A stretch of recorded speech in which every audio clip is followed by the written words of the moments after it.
Madam, ഈ കേസുമായിട്ട് ബന്ധപ്പെട്ട് ഇപ്പോൾ നിലവിൽ 5 പേരെയാണ് പിടിയിലായിരിക്കുന്നത്. ഇനി കൂടുതൽ പ്രതികൾ ഉണ്ടാകാനുള്ള സാധ്യതയുണ്ടോ? എങ്ങനെയാണ് അന്വേഷണത്തിന്റെ പുരോഗതി? ഞങ്ങൾ ഇപ്പം ഈ അറസ്റ്റ് ചെയ്ത പ്രതികളെ ഇനിയും കസ്റ്റഡിയിലെടുത്ത് ഫർദർ ക്വസ്റ്റ്യൻ ചെയ്യും. തീർച്ചയായിട്ടും ഇതൊരു നെറ്റ്വർക്കാണ്.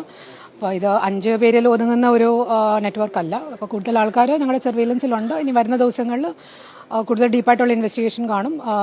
കൂടുതൽ പ്രതികളെ ഇനി വരുന്ന ദിവസങ്ങളിൽ അറസ്റ്റ് ചെയ്യും. ഈ പ്രതികളായ അധ്യാപികമാർക്ക് എങ്ങനെയാണ് ഈ നെറ്റ്വർക്കുമായിട്ട് ബന്ധം സ്ഥാപിക്കാൻ കഴിഞ്ഞിട്ടുള്ളത്? എത്ര കാലമായിട്ടുള്ള ബന്ധമാണ്, ലഹരി കച്ചവടമാണ് ഇവർ നടത്തുന്നത്?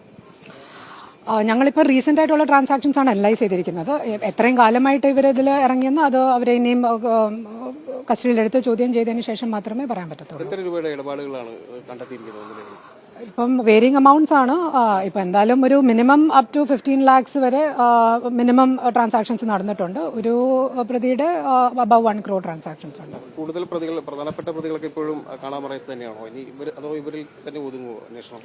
ഇല്ല, ഇതിന്റെ പിന്നിൽ തീർച്ചയായിട്ടും ഒരു നെറ്റ്വർക്ക് ഉണ്ട്. ഇപ്പം ഇവരാണ് ഇതിന്റെ മെയിൻ കിങ് പിൻസ് എന്ന് പറയാറായിട്ടില്ല.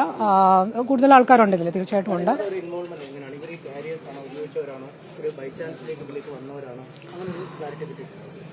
ഇവരുടെ വ്യക്തമായിട്ടുള്ള റോള് നമുക്ക് ചാർജ് ഷീറ്റ് ചെയ്യുന്ന സമയത്തെ നമുക്ക് ഫിക്സ് ചെയ്ത് പറയാൻ പറ്റത്തുള്ളൂ. ഇപ്പോഴേ പറയാൻ പറ്റത്തില്ല. ഇപ്പം പ്രാഥമികമായിട്ട് ഇവർക്ക് NDPS കേസ് അക്യൂസ്ഡുമായിട്ട് ഫൈനാൻഷ്യൽ ട്രാൻസാക്ഷൻസ് ഉണ്ട്.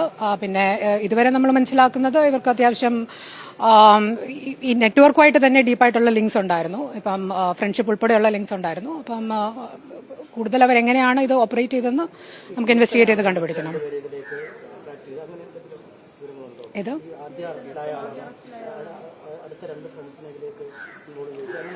ഇവരെല്ലാവരും സുഹൃത്തുക്കളാണ്. ഇവരുടെ എക്സാക്ട് ഇവരെങ്ങനെയാണ് പരിചയപ്പെട്ടത്, ഇവര് ആദ്യം എവിടെയാണ് മീറ്റ് ചെയ്യുന്നത്, എങ്ങനെയാണ് ഇവരുടെ ഈ സൗഹൃദം തുടങ്ങുന്നത്, അതൊക്കെ ഇവരോട് ഇനിയും ചോദിച്ച് മനസ്സിലാക്കേണ്ടത്.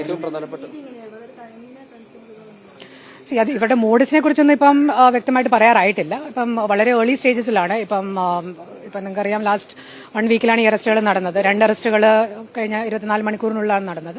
ഇപ്പോഴും പറയാറായിട്ടില്ല. എന്തായാലും ഇതൊക്കെ സമയത്ത് ഇൻവെസ്റ്റിഗേറ്റ് ചെയ്യേണ്ട കാര്യങ്ങളാണ്. ഏറ്റവും പ്രധാനപ്പെട്ടത് ഒരുപാട് ആശങ്കകളുണ്ട്. ഈ കുട്ടികൾക്ക് ഈ ലഹരി എത്തിയോ, ഈ അധ്യാപകരിൽ നിന്നുള്ള ആശങ്കയുണ്ട്. അക്കാര്യങ്ങളൊക്കെ പരിശോധിക്കുന്നുണ്ട്. ഇപ്പൊ ഒരു അലാർമിംഗ് സിറ്റുവേഷനിലോട്ടൊന്നും ഇതുവരെ കാര്യങ്ങൾ പോയിട്ടില്ല.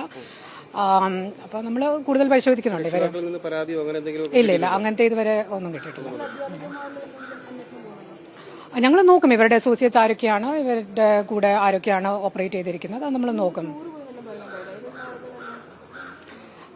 അത് ഇപ്പോഴേ നമുക്ക് പറയാൻ ആയിട്ടില്ല. കാരണം അവരെ നമ്മൾ വെരിഫൈ ചെയ്ത് പ്രതികളായിട്ട് ചേർക്കുന്നിടം വരെ നമുക്ക് കൺഫേംഡ് ആയിട്ടൊന്നും പറയാൻ പറ്റത്തില്ല. ഞങ്ങൾ ഇൻവെസ്റ്റിഗേറ്റ് ചെയ്യും. കാരണം ഇവരിപ്പം സമൂഹത്തിൽ ഇപ്പം പലരുമായിട്ട് ഇന്ററാക്ട് ചെയ്തിട്ടുണ്ടായിരിക്കും. ഇപ്പം എല്ലാവർക്കും ഈ NDPS ബന്ധം വേണമെന്നില്ല. അപ്പം ഇവരുമായിട്ടൊരു ബന്ധമുണ്ടെന്ന് പറഞ്ഞുകൊണ്ട് അവർ ഓട്ടോമാറ്റിക്കലി ഇതിന്റെ ഒരു നെറ്റ്വർക്കിന്റെ ഭാഗമാണെന്ന് നമുക്ക് പറയാൻ പറ്റില്ല. ഞങ്ങൾ ഡീപ്പായിട്ട് ഇൻവെസ്റ്റിഗേറ്റ് ചെയ്ത് എവിഡൻസ് ഉണ്ടെങ്കിൽ മാത്രമേ നമ്മൾ അവരെ പ്രതികളാക്കത്തുള്ളൂ. അപ്പം അതൊക്കെ ചെയ്യാനായിട്ട് നമുക്ക് ഇച്ചിരി സമയം വേണം. ഇതുവരെ ഇല്ല. ഉണ്ടെങ്കിൽ നമ്മളത് എക്സാമിൻ ചെയ്യും, അന്വേഷിക്കും. ഇവര് സാലറീഡ് വ്യക്തികളാണ്. എല്ലാ മാസം ശമ്പളം മേടിക്കുന്നവരാണ്. അപ്പൊ ഇവരുടെ ഫൈനാൻഷ്യൽ ബാക്ക്ഗ്രൗണ്ട് എന്ന് പറയുന്നത് ഇപ്പം നോർമൽ മിഡിൽ ക്ലാസ് ബാക്ക്ഗ്രൗണ്ട് എന്ന് തന്നെ പറയാം. പക്ഷെ അവരുടെ ട്രാൻസാക്ഷൻസ് നോക്കുമ്പോഴത്തേന് it is not matching with their known sources of income. വിദേശയാത്ര അടക്കം നടത്തിയിട്ടുണ്ടോ? അത് ഞങ്ങൾക്ക് നോക്കേണ്ടി വരും.